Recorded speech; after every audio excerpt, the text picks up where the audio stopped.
Charlie, c'est pas fini. Charlie, c'est pas fini. Charlie, c'est pas fini. Charlie, c'est pas fini. Charlie, c'est pas fini. Charlie, c'est pas fini. Charlie, c'est pas fini.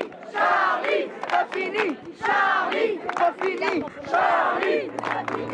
Charlie. J'avais déjà lu Charlie Hebdo quand il y avait déjà eu les fameuses caricatures, on l'a revu en cours, donc comme ça on a bien pu comprendre ce qui s'était passé avant les événements. Et donc oui, j'avais déjà lu avant.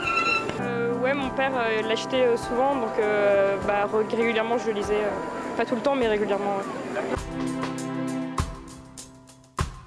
Ça m'a vachement touchée parce que mes parents étaient touchés, j'ai été touchée et ça m'a fait plaisir qu'il y ait énormément de personnes qui se rassemblent, qui se battent pour la liberté d'expression. C'est beau à voir, mais je trouve que c'est triste qu'on a besoin d'avoir besoin de ça pour que la France soit unie en fait. Je pense déjà que c'est une bonne chose que Charlie Hebdo sorte mercredi prochain. Et j'espère que ça va continuer et que ça continuera à vivre, même sans les plus grands, que ça continuera. Par rapport à la liberté de la presse, non, je pense que c'est plutôt sur ce qui est en train de se passer en France, c'est-à-dire c'est plutôt le Charlie Hebdo avait une liberté totale et il essayait de montrer l'exemple aux autres médias, de dire mais allez-y, mettez des caricatures et surtout c'était surtout des caricatures contre les politiques pour leur dire de se bouger, les gens en ont marre de tant d'inégalités, de cette montée de haine, de ce racisme qui est de plus en plus décomplexé de partout. Et Charlie Hebdo était vraiment à la pointe de ce combat.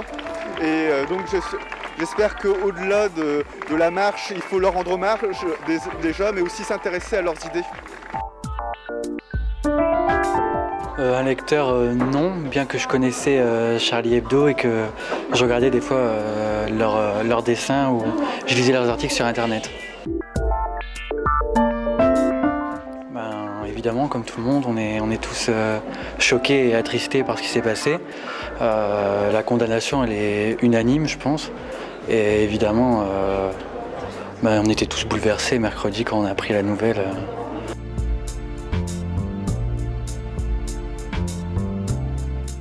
Je pense, même si tout le monde ne connaît pas, je pense, à notre âge, Charlie Hebdo, parce que c'est un journal qui date quand même d'abord avec Harakiri, puis ensuite Charlie Hebdo. Donc tout le monde n'a pas forcément la connaissance de ce que c'était, mais il y a un choc quand même par rapport à... C'est le premier attentat de cette ampleur qu'on a connu, donc c'est un peu finalement ce que disait Michel Onfray, notre 11 septembre à nous, donc on est tous assez choqués, je pense, même les jeunes. On pourrait craindre, je pense que, évidemment, non pas qu'il y ait davantage de censure, mais plutôt d'autocensure, que les gens peut-être auront à l'avenir plus peur de s'exprimer ou de dire ce qu'ils pensent, alors qu'il faudrait justement continuer le combat et toujours continuer à s'exprimer comme on a envie de s'exprimer sur tous les sujets, y compris sur la religion. Je suis allé à la manifestation de samedi. J'ai fait un bref tour par le rassemblement spontané mercredi. Mais ouais, c'était surtout la manifestation de samedi, je pense, qui était importante et l'ampleur surtout qu'elle a eue.